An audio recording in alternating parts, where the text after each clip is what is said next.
মাফ করে দিয়েন, আমাদের শেষ দেখা হলো না। পরিমণি।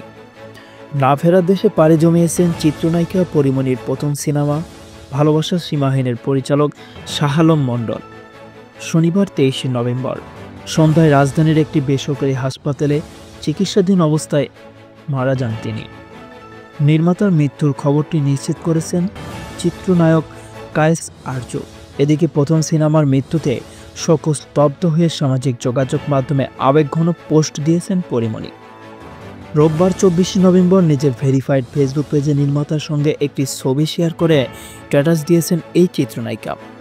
ক্যাপশনে পরিমণি লিখেছেন, ওস্তাদ আপনিও চলে গেলেন, আজকের দিনেই আমার নানা চলে গেল, আপনিও মাফ করে দিয়েন ওস্তাদ, আমাদের শেষ দেখা হলো না। পরিমণির ফেসবুক পোস্টে দেওয়া মাত্রই 13,000-এরও বেশি প্রতিক্রিয়া পড়েছেন নেটিজেনদের। একজন লিখেছেন, আল্লাহ ওনাকে জান্নাতবাসী করুক। আরেকজন লিখেছেন, আল্লাহ পাক ওনাকে জান্নাতের সর্বোচ্চ মাকাম দান করুক। প্রসঙ্গত 2015 সালে মুক্তি পায় শাহ আলম মণ্ডল পরিচালিত সিনেমা ভালোবাসার সীমাহীন। এতে জায়েদ খানের সঙ্গে জুটি বেঁধেছিলেন পরিমণি। এছাড়া সিনেমায় আরও রয়েছেন আনিসুর রহমান মিলন, পরিমণি, সাদেক বাচ্চু, কাজী হায়াত, মিজু আহমেদ, রেবেকা প্রমুখ।